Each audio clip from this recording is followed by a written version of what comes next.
অন্তর্বর্তী সরকারের প্রধান উপদেষ্টা ডক্টর মোহাম্মদ ইউনূসকে নিয়ে ভারতের প্রতিরক্ষা মন্ত্রী রাজনাথ সিং সাম্প্রতিক যে মন্তব্য করেছেন সেটির কড়া জবাব দিয়েছে ঢাকা।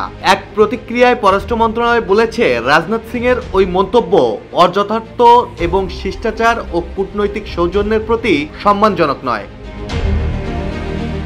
ভারতের নেটওয়ার্ক 18 গ্রুপের প্রধান সম্পাদক রাহুল যোশীর সঙ্গে একান্ত সাক্ষাৎকারে রাজনাথ সিং বাংলাদেশের অন্তর্বর্তীকালীন প্রধান উপদেষ্টা মোহাম্মদ ইউনূসকে নিজের কথাবার্তায় সতর্ক থাকার পরামর্শ দেন। সাক্ষাৎকারে রাজনাথ সিং বলেন, আমরা বাংলাদেশের সঙ্গে কোনো টানাপোড়েন চাই না, তবে ইউনূসকে তার বক্তব্যে সতর্ক থাকতে হবে। শুক্রবার নেটওয়ার্ক 18 গ্রুপের একটি গণমাধ্যম ফার্স্ট পোস্ট এই সাক্ষাৎকারটি প্রকাশ করে। রাজনাথ সিং এর এমন মন্তব্যের প্রতিক্রিয়ায় পররাষ্ট্র মন্ত্রণালয়ের মুখপাত্র এস.এম. মাহবুবুল আলম বলেন,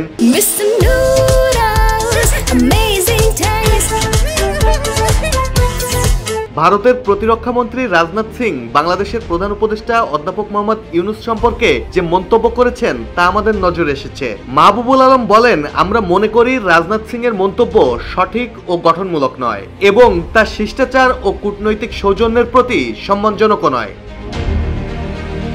তিনি পুনর্ব্যক্ত করেন, বাংলাদেশ ভারতের সঙ্গে সার্বভৌম সমতা, পরস্পরের অভ্যন্তরীণ বিষয়ে হস্তক্ষেপ না করা এবং পারস্পরিক শ্রদ্ধার ভিত্তিতে পারস্পরিকভাবে লাভজনক সম্পর্ক বজায় রাখতে অঙ্গীকারবদ্ধ।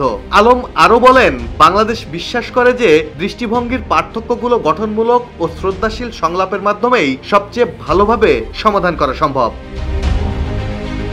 ডেস্ক রিপোর্ট, জয় জয় দিন।